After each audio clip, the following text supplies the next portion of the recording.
and welcome to Meet Runemaster Llium. It is my pleasure to interview you. We're trying to go through all of the different teachers that we have working here at the Silver Broom and through Drawing the Circle, because you kind of participate in both. And I just find the work that you do fascinating. Nice. So I'm going to ask you some of the basic questions that I've asked everybody else. And feel free to answer as candidly as you choose. Okay. Because we don't have a script for this. Right. I find unscripted interviews way more fun. So, you consider yourself a witch, yes? Yes. So, I'm going to ask you, why witchcraft?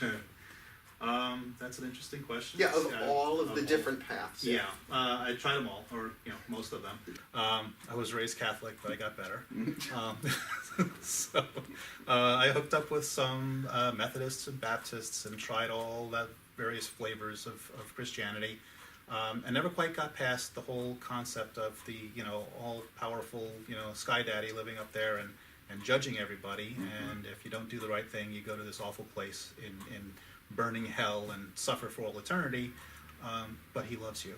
So this is a real stickler for me. A little passive aggressive for a god, yeah. I didn't swallow that too well, but I tried all the various flavors. I was, like I say, raised in the Christian faith, but it never quite sank in. I never actually finished my confirmation, and then I kind of met up with all different groups and tried to see if there was a different type of Christianity that maybe fit me better. Mm-hmm. That didn't work out. I actually attended a couple of Jewish seders, so that was kind of eye-opening for me that there was something other than just Christianity out there. What a shock! Right. So, growing up in an Italian family on Long Island, you don't seem a whole lot exposure to all these different religions and such. But I got to my late teens and I met other witches, and it just seemed to make more sense to me. Mm-hmm. And even then, I don't really have I don't consider myself a very religious pagan. Mm-hmm. To me, I was raised by a marine biologist who was a high school teacher and a mechanical engineer who designed all types of equipment, medical equipment. And what sign are you? Yeah, Aquarius. Oh, air sign, what a shock, okay. Also known as the aliens of the zodiac. Yeah. But yeah, it was a very intellectual family that I grew up in, and to come across anything that was predominantly religious was difficult for us to kind of wrap our heads around because the science kept getting in the way. It'll do that. It does that. So I found Christianity not a good fit because of that, but paganism to me had a little more leeway in that respect. And as I learned more and more about it, I started realizing not only did it have a lot of leeway, it really kind of sang with it. It really does have a scientific basis behind it. That's why I do that quantum magic thing. I want to get into the science of it. Why does magic work? So remind me to ask you about the quantum magic stuff along with runes, because today we're really focusing mostly on runic stuff. Yeah, okay. So, Italian, 100% Italian? I did my DNA. Oh, spit in the tube. I don't want to know. So actually, it's pretty boring. I'm Italian and Greek, so just the neighbors. So. Norse? No Norse. I was actually very expecting to see that. My children have it. Both of my daughters have it, so I have it probably recessive somewhere. Okay. But no, they're the only ones that had anything. It wasn't even Scandinavian. It was English and Irish, and a little bit of Germanic. The Germanic is probably from my wife's side. Okay.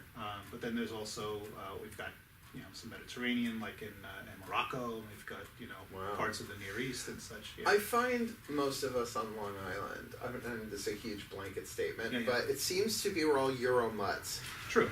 Well, and if you have any Sicilian in you, Lord knows. Because anything that's sailed through the Mediterranean. Major port center, right. So we could be anything. That's why I don't want to spit in the tube. Not that it's a racist thing. It's just like, who cares? This is just this body this time. Right. So what drew you then, again, because you could have gone Strega, you could have gone all these different directions. What drew you to the Norse pantheon? That's a good question. I really don't even know. I mean, I was very into, when I first started with paganism, I was also just getting involved with the SCA, which is Medieval Studies and Restoration. And one of the things that the SCA focuses on is your cultural significance for your persona. You choose a persona and then you build a persona or person around that. Got it. And it's a lot of study. It's basically a study group, so you're learning a lot of stuff. So I did a Celt Viking, and I had to learn about the Celt and Viking cultures to make that decision. And when I was doing that, it was making a lot more sense to me. It just resonated, and yeah, I went that way. So the gods lured you in through role play. I'm sure that happens more than people realize. I'll bet. Dungeons and Dragons probably brought a lot. I mean, my introduction was through Wonder Woman, so when we're young, we the gods find a way to find us, so that we find them, I guess. So cool. So tell me about your first experience with runes in general, whether it's divination or magic or both. Yeah, it was actually a bookshelf. I went to look for materials on magic and such, and I saw a book of runes. And I had been interested in, I'd read Tolkien, right? So we all went through that Elvish Tolkien thing and the Dwarven runes and the Elven runes. But when I realized that they were actual real runes, I was like, well, that's very cool. I have to learn about these things. Yeah. I took out one of the books, and I think it was Ralph Bloom, which was back in like '82. Book of Runes and the Healing Runes and all that. Yeah. So I read, what was available, at the time. B. Dalton. Yeah. No longer exists, but not a whole lot out there at that time. But when I got first involved with the SCA, there were quite a few people that were following that same study group of Norse Celtic type thing. So I met up with somebody who actually used runes and taught me a little bit about how to use them, how to cast them, and all that kind of stuff. I thought that was fascinating. I taught myself how to read them, and then kind of comically, I met the same guy a couple of years later, and he completely dropped the practice. He wasn't doing it anymore. He did his job. I took over. Yeah, good. Oh, that's really, really cool. Yeah. See, that's why I like doing this Meet series, is because you get the stories behind it. Otherwise, you're a blurb and a bio on a website. So this is, I think, way more interesting to do this. So, I mean, we'll get to what you're teaching here at the Silver Broom and all of that. But my experience with you as a friend here, not just as a teacher, I mean, we do know each other personally somewhat. I wouldn't say we're best of friends, but we know each other for many, many years now. Around here for why the passion to teach? Because we have lots of people here who teach, but you really have your own way and your own style of it, so there has to be something driving that. What is it in you that wants to teach? Or drives you to teach? Yeah, it's a really good question also. I got a bunch of them. Yeah, I'm sure you do. Actually, in my runes class, I teach about the dissemination of the runes from Odin, who got it from the World Tree. And he returned from his 9 days, hanging on the World Tree with the runes. And the very first thing he had to do was teach somebody. So he made a negotiation with Freya and taught her how to use the runes. And the very first thing she had to do was teach somebody. And she went to Heimdall and so on. So it's always been this process where you learn something, you gain this wisdom, and then you feel like you need to pass it on. So when I kind of really got into the runes, that was something that kind of happened to me as well. I felt like I needed to pass this wisdom on somehow. So I was drawn to teaching, absolutely. Did you see this look on my face? You just taught me something. I had no idea that was part of the lore. Oh, absolutely, yeah. That's really, really cool. Yeah. Can you differentiate, for at least your own personal practice, the difference between runes for divination and runes for magic? Because they're not separate. They're not. But they're used in very different ways, absolutely. The use of runes in divination, I often use runes with tarot, as you're familiar with, but you can use them on their own. And runes, I often warn my querents, people who come to me for a reading, I warn them ahead of time. I tell them, runes tend to be very brutally honest.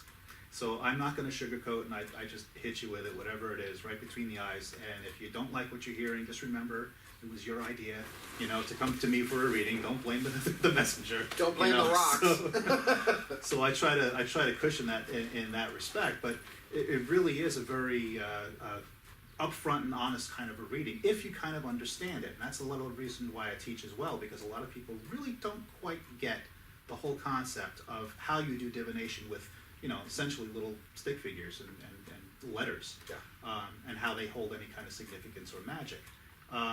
But in the same token, we look at our own alphabet, and I do this in my class as well. We look at our own alphabet, and we don't see any magic in the alphabet. But you can remember when you used to bring a report card home from your mom, and that letter A in that particular spot meant a whole lot in that instance. That context.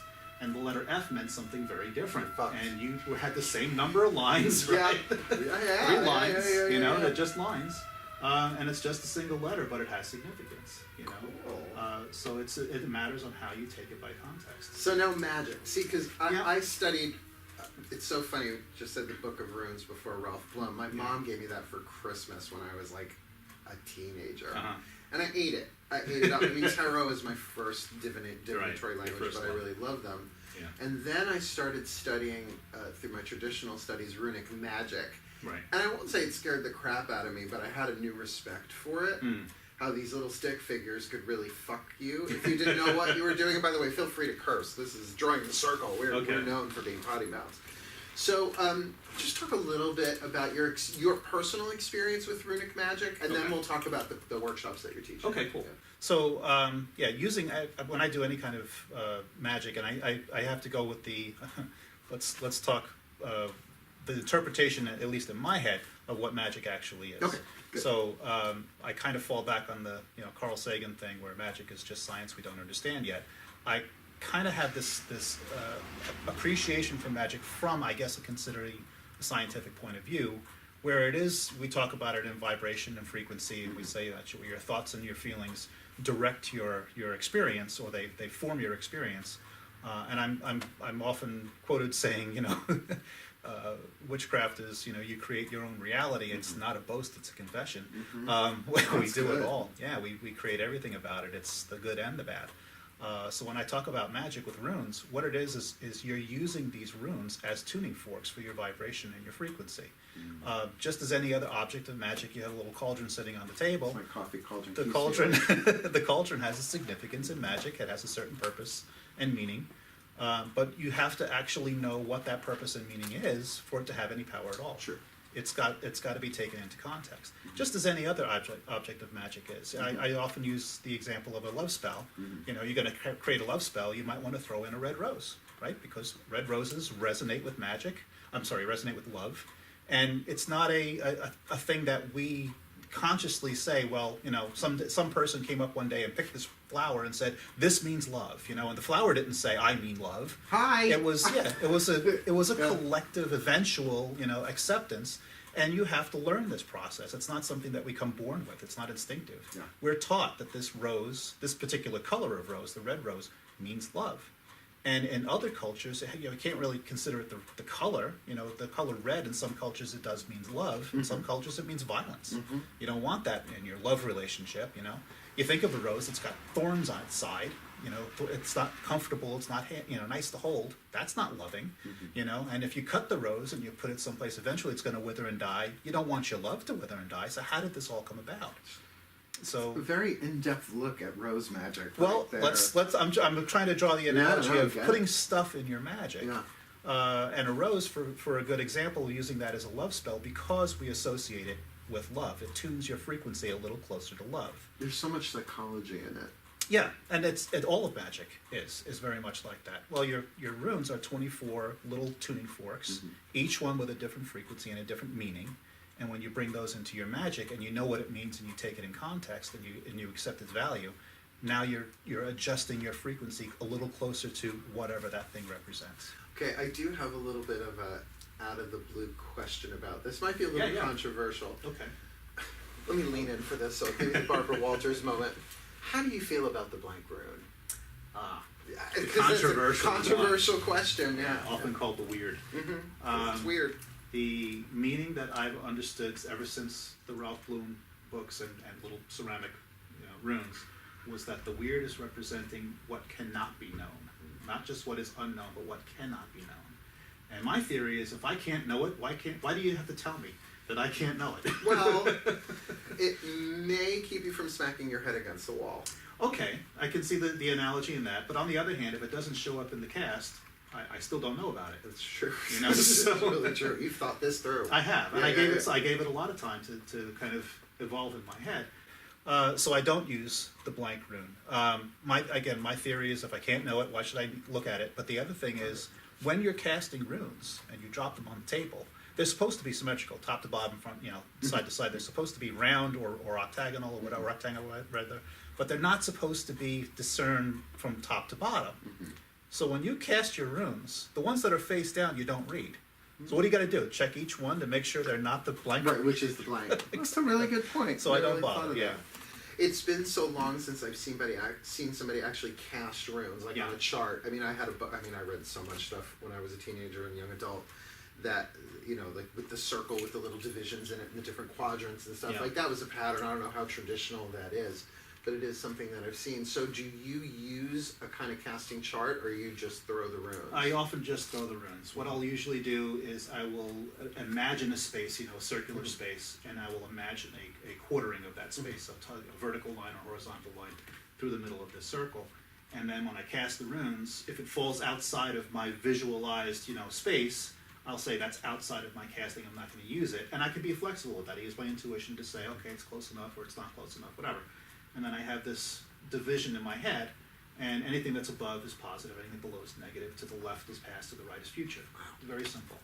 I keep it as simple as I can. I've seen the rune cloths, you know, with the 9 worlds, and all, way too complicated. It's just not worth it in my effort. Go with something simple that makes sense to you. It's sort of like in tarot when I see these gigantic spreads. Yeah. And I'm like, I haven't used the Celtic Cross in ages. oh, I love the Celtic Cross. That's what I do for an hour reading. It Uh-huh. can take me 30 to 45 minutes to do that.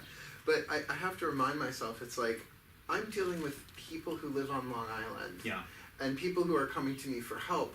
Like, I don't have to get that intricate if they're like, I hate my job, what should I do? Yeah. It's like, well, this rune goes back to the 3rd level of the planet this and stuff like that. It's like, so it feels to me like there's a certain practicality in the way that you read in that. I try to. And I use, you know, all divination of any type, any flavor, it's going to be a lot of intuition. You're going to be using your intuition. It's an intuitive process anyway. So you've got to let the runes do the talking, you know. I often call it rune song. When you hear I like to say listening to the runes, and you kind of pick up their vibrations, and they will harmonize with one another, and you'll start to feel like this one is related to this one, and this one's related to that one, and you might actually draw another rune based on where they land. Wow, cool. And you'll read that as well. So there's a whole lot of ways that you can read into it without having to give yourself that rigid, you know, 9 worlds, and, you know, the cloth has a line on it and it's got to land in a certain spot. No, that's not intuitive. That's it's using too much structure, too much rigidity to allow the intuition to really, you know, it's not very New speak York either. Yeah. It's like New York, just show me what's going on. Make it quick, right? Yeah. So Cole, now I want to talk about because that's your work as a reader. Yeah. And a lot of people come to you for readings, and we'll make sure people get your information by the end of this. But now talk to me about the Rune Workshops that you're doing here. So I know it's in 3 levels, which I love because I teach everything in 3 levels. Okay. So talk to me. It's a breakdown of the study of runes, but it's also teaching the divination and the magic part of it. So I start off with the first 8, the phrase 8, and we kind of get a flavor for what the runes really are. We learn about context, we learn about the importance of symbology and semiotics and so forth, and we get all that stuff down in the first class. The second class, we dive deeper. We get the other, 12 runes in there, or the other, 16 runes in there, and we kind of go through again how they're separated in groups of 8. So we got Freya's 8, Heimdall's 8, and Tyr's 8, and we learn the difference between those, the different levels of the chakra. For the Freya's 8, it's the 1st, 2nd, 3rd. For Heimdall's 8, it's the 3rd, 4th, 5th, and Tyr's 8 is the 5th, 6th, 7th. So they all are separated out, and we learn all these little basics. Then at the end, on the 3rd class, we start making runes. And I teach in my classes and in my book that I'm trying to get published. I express how it's important to understand the difference between drawing a line and drawing a rune. When you're drawing a line and you're calling it a decoration, fine, have fun, make a decoration. But if you're drawing a rune, make it a freaking rune, okay? Treat it with the proper respect. And I talk about, make your space, do your cleansing of a space if that's what you do your practice to make it a magical space for you. When you're focusing on the rune, get that meaning into your head so that you know what that particular rune means. Burn that into the wood so that it's a permanent part of that object, that thing. And it transforms it from a piece of wood into a magical object. It's now a tool. It's like a cauldron. It's one of your things. And when we do that with the rune, you're actually creating something that's going to have significance not just for what you're doing today, but it's going to have significance for divination, for spell work, for whatever you're going to use your runes for. It's got to have purpose. I remember you were teaching that third part of the actual making of the runes. This is a couple of years ago. Yeah. And I just walked into the room, the long table was set up, and you had like a saw and branches and wood burning tools, and at that point I was wand making, and I still am here and there.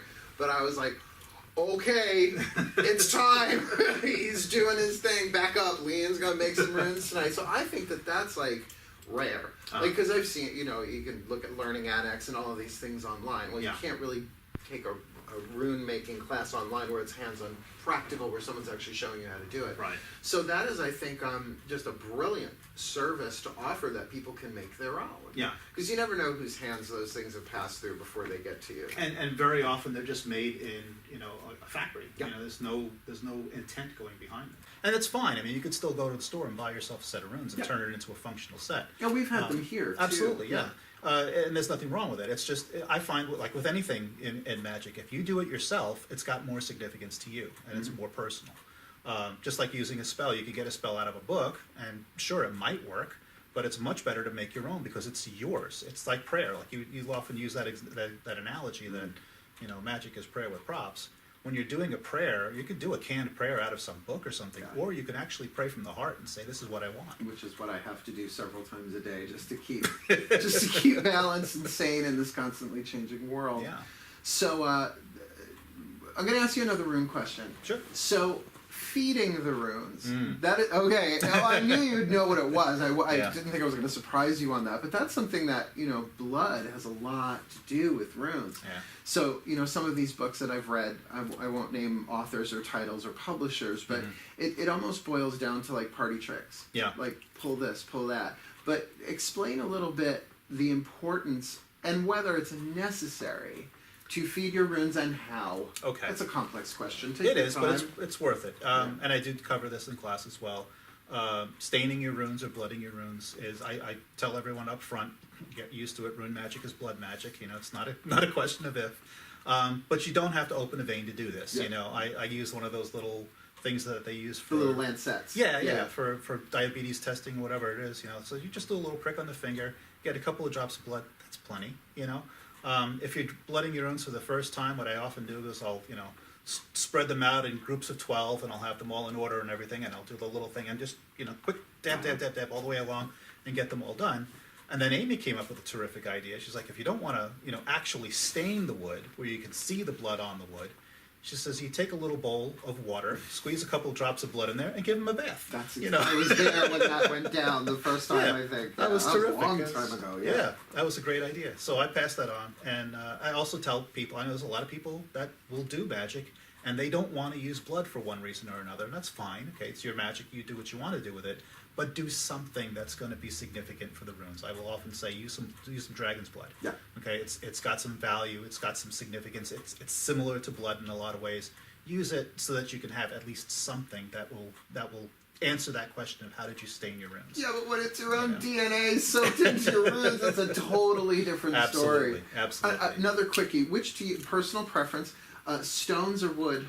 I prefer wood. I know. A couple of reasons. Yeah, a couple of reasons.